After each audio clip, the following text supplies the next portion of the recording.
guys, Genesis chapter 12 today. A bit of a recap. Go back and watch chapter 11. But we talked about the Tower of Babel and how the people wanted to build a tower into heaven. And we found out that that was actually possible. So God came down and confused their language and divided them so that there were nations all over the world. And then at the end of the chapter, we saw that Abram was born, and that is a very key player in most of the rest of Genesis. So let's get started in chapter 12, verse 1. Now the Lord had said unto Abram, Get thee out of thy country, and from thy kindred, and from thy father's house, unto a land that I will show thee. Okay, so God is about to bless Abram, but he is giving him instruction first. Now, this is something that you're going to see throughout the Bible and even in your own life, okay? An act of obedience followed by a blessing. Not because God is a manipulator, because he isn't. He is not saying you have to do this to get this. He is, but he isn't, okay? It's not like that parent that says you have to be good or you have to do something good enough to get this. That's not what he's saying. Follow along, okay? We saw this with Noah, right? He said, build this and I will save your family. And Noah built it and he saved his family. Now, why did he say build it this specific way? Because it had to be done, right? The boat had to be built that specific way in order to save his family. So, and now we see God telling Abram to separate himself, right? To separate himself from where he is and who he is around. Why? Well, because sometimes the people that we are around hinder our blessings. And we need to remove ourselves from situations, areas, or people. And God told Abram, separate yourself from your current life. Set yourself apart from the people. So, do y'all know what word means to be set apart? It's holy. And God does command in the New Testament, be holy, for I am holy. Okay? God doesn't make you holy. He redeems you. He makes you righteous. But we are required to live a sanctified, holy life by being separate from the world. Okay? And then what? And then the blessings come. So verses 2 and 3.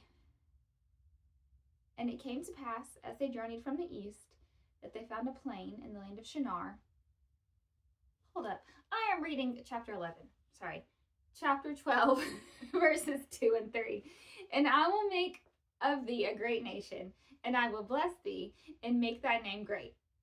And thou shalt be a blessing. And I will bless them that bless thee, and curse them that curseth thee. And in thee shall all families of the earth be blessed. Okay, so this is the promise to Abram. And this is a pretty big promise, okay? But who is Abram? He is considered the father of the faith. 3 major religions will come from this man, through this man, quite literally, okay? Christianity. Obviously, we are Christians. We are talking about Abram right now because we believe the Old Testament to be true. What else is it that we believe? We believe that Jesus is the Messiah, that he died and then rose again. As I said, we believe the Old Testament as well. We believe that Abraham is the father of the faith. The whole Jewish lineage comes through Abraham, okay? Also, as Christians, we are grafted into the family, not as Jews, but as sons and daughters of the living God. So what other religions will come from him? Well, obviously, Jewish religion, okay? We know that they believe in the Old Testament that the Messiah is coming, but it wasn't Jesus. They believe that Abraham is the father of the Jews, the patriarch of the faith. And then there's one more religion that is going to be birthed-ish through this man, because we know men can't have babies, but we will see this later, how it is birthed through him. I'm not going to ruin the story yet, but it is Islam. So the Islams believe that Jesus was a prophet and Abraham is the father of the prophets and also an ancestor of Muhammad. So as we just said 3 major religions. We have Christianity, Jewish, and Islam. Okay, verse 4. So Abram departed as the Lord had spoken unto him, and Lot went with him, and Abram was 75 years old when he departed out of Haran. So God said, leave, and I will bless thee. So he did. Okay, but who went with him?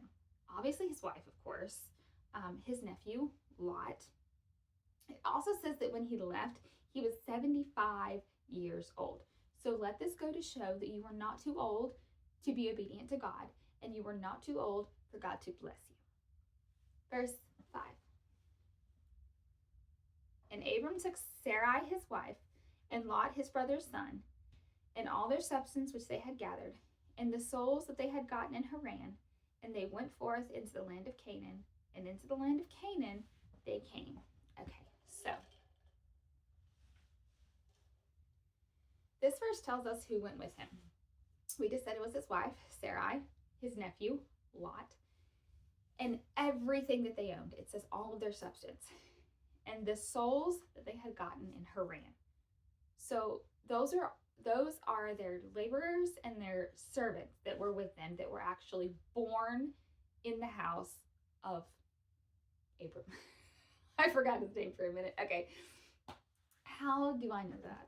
We're going to skip to chapter 14, verse 14 really quickly. And it says, and when Abram heard that his brother was taken captive, we'll get to that later, don't worry about that, he armed his trained servants born in his own house, 318, and pursued them into Dan.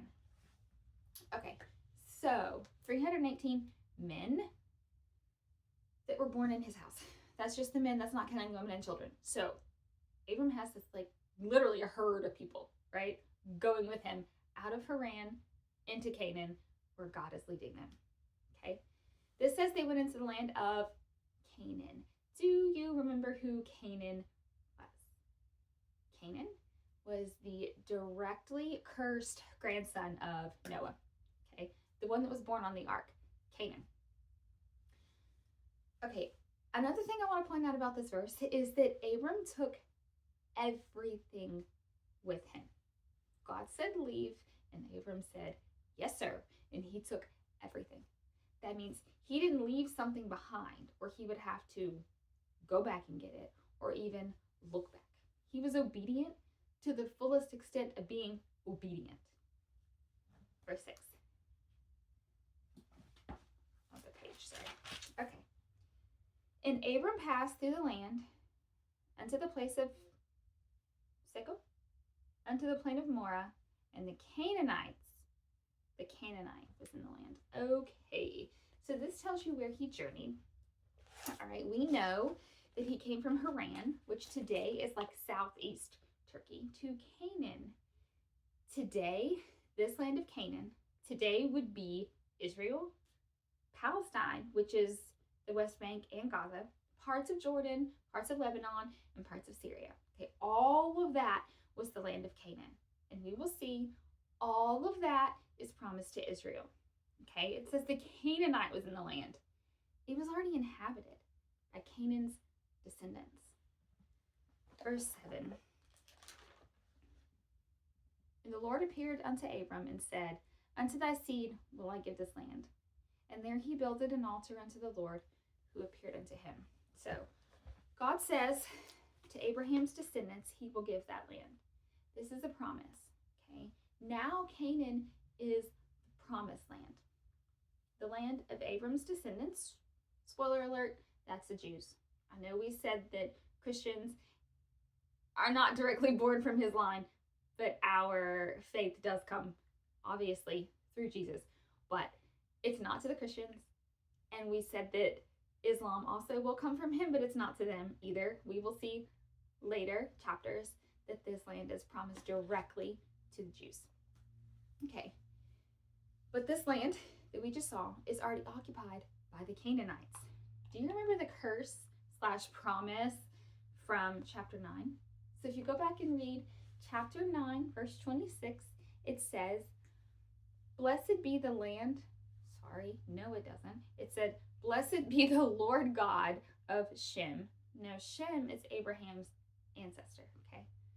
And Canaan shall be his servant. So we see this coming to pass here, or how it will come to pass here. Verse 8.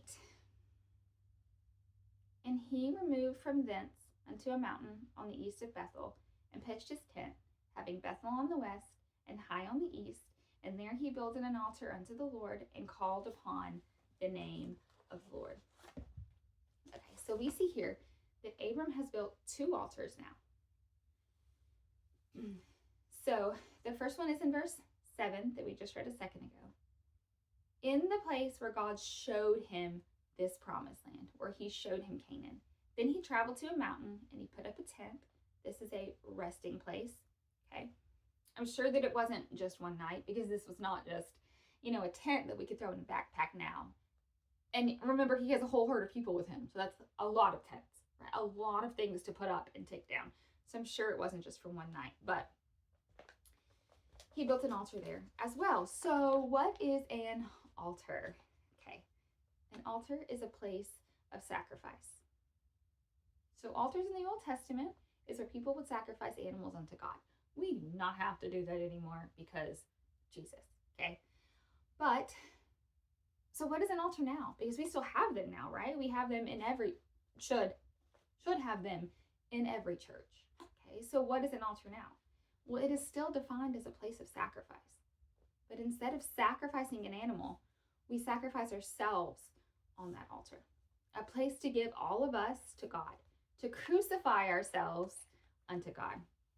That is what an altar is, okay? It is not just a step in front of the stage at church. It is for you. It's not just for you to go say, I need. It is a place of sacrifice. Sacrifice yourself and what you want to the perfect will of God. That's what an altar is now. Verse 9. And Abram journeyed, going on still toward the south. Okay, so Abram leaves this area that he's staying in, and he kept traveling towards the southern part of Israel. Verse 10. And there was a famine in the land, and Abram went down into Egypt to sojourn there, for the famine was grievous in the land. All right. So a famine means severe scarcity of food or widespread starvation. So the famine in Canaan is so bad that Abram and his family went to Egypt. So if you remember Ham, he was Noah's cursed son. Okay, he's Canaan's dad, Ham. Well, Canaan had a brother, Ham's other son, whose name was Mizraim or Egypt. Okay, so this is another descendant of Ham, his area of occupancy, okay, where his descendants live. So at this time, the rulers of Egypt were called pharaohs. And geographically, Egypt is right below Israel, okay. Verses 11 and 12. And it came to pass, when he was come near to enter into Egypt, and he said unto Sarai his wife, Behold now, I know that thou art a fair woman to look upon.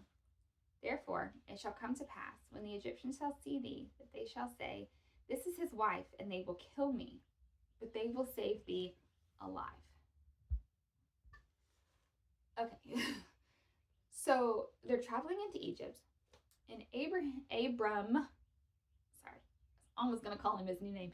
Abram lets fear get the best of him. So God just told him, I don't know how long ago at this point, but God just told him that he would make him a great nation through him, okay?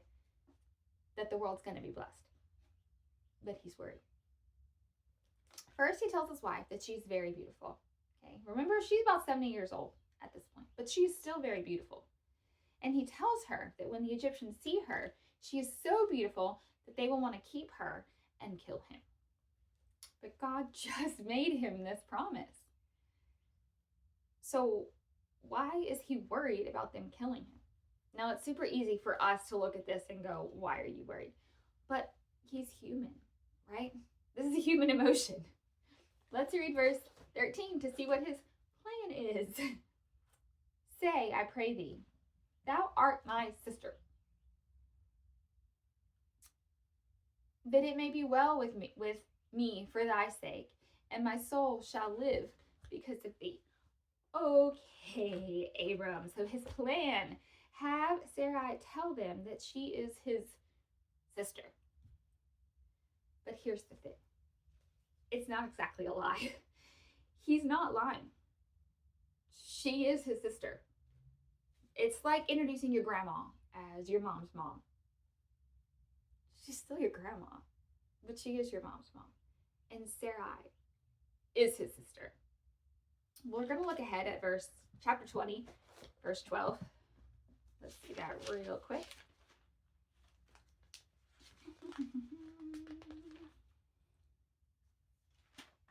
20, verse 12. And yet indeed, she is my sister. She is the daughter of my father, but not the daughter of my mother. And she became my wife. Okay, so yeah. Sarai is his sister, half-sister technically. It is not the daughter of his dad. Or it is the daughter of his dad, but not the daughter of his mom. Okay, so she is his half-sister. I know that sounds outrageous to us and frankly pretty gross. But it wasn't outlawed until the laws in Leviticus, okay, when God gave Moses the laws. So, the plan, Abram's plan, tell them you're my sister and not my wife, and they will let me live. Verses 14 and 15. And it came to pass that when Abram was come into Egypt, the Egyptians beheld the woman, that she was very fair. And the princess also of Pharaoh saw her, and commanded her before Pharaoh, and the woman was taken into Pharaoh's house. All right, so he was right. The Egyptians immediately noticed her beauty, so beautiful that the princes, that is Pharaoh's sons, told Pharaoh about her, and she was taken into Pharaoh's house. So he was right. She was very beautiful, and he knew that they would notice that immediately, and Pharaoh would want her. So let's read verse 16. And he entreated Abram well for her sake. And he had sheep and oxen and he-donkeys and men-servants and maidservants and she-donkeys and camels. So apparently Sarai did tell Pharaoh that she was his sister, because it says because of her, he, which is Pharaoh, is treating Abram very well. He gave him sheep and oxen and donkeys and servants. Probably in the same way that people would trade things to pay for a bride, right? The gift to the bride's family, like a bride price or a dowry. So the Pharaoh was probably readying to marry Sarah because he was giving her family gifts for her. All right, verse 17. And the Lord plagued Pharaoh in his house with great plagues because of Sarai, Abram's wife. So Sarah's already married, right, to Abram. And marrying someone who's already married is a sin. Yes. And God couldn't have this anyway, because he has plans for Sarai with Abram, not with Pharaoh. So the Lord plagued Pharaoh in his house. And we'll see this again later. Remember the 10 plagues of Egypt. But I want you to notice that the Lord, it's in all capital, by the way, so that's Yahweh, doesn't just plague Pharaoh. He plagues his entire house. So dads, husbands, let this be a warning to you. What you do, because you are the priest of your house, will affect your entire household. Okay? 18 and 19. And Pharaoh called Abram and said, What is this that thou hast done unto me? Why didst thou not tell me that she was thy wife? Why saidst thou, she is my sister, so I might have taken her to be my wife? Now therefore, behold thy wife, take her and go thy way. Okay, so Pharaoh's response. He knew. Okay, he knew. These plagues that are going on with him and his household, he knew that Sarai was Abram's wife. God must have revealed himself to Pharaoh. How do I know that? He had to have known why this was happening. He had to have known, because he came to Abram and he said, why did you tell me she was your sister? Take your wife and go away, right? So he asked Abram, why did you do this? I could have married her. You could have caused me to sin against your God, whom he now knows, obviously, is real. So take your wife and leave. And he didn't try to punish him or kill him or anything. So God must have revealed himself to this man and said, let them leave. But that's not all. So let's look at verse 20 here. And Pharaoh commanded his men concerning him, and they sent him away, and his wife, and all that he had. Okay, so not only did he tell him to go and not harm him, or tell him to leave, but he made sure that his men didn't harm him, and he let him leave with all of his stuff. That is everything he brought, and everything that Pharaoh gave him, he let him leave with that. Because God has a plan for Abram and for Sarai and for the whole earth to be blessed through Abram. And that blessing is Jesus, of course. But anyway, bye guys.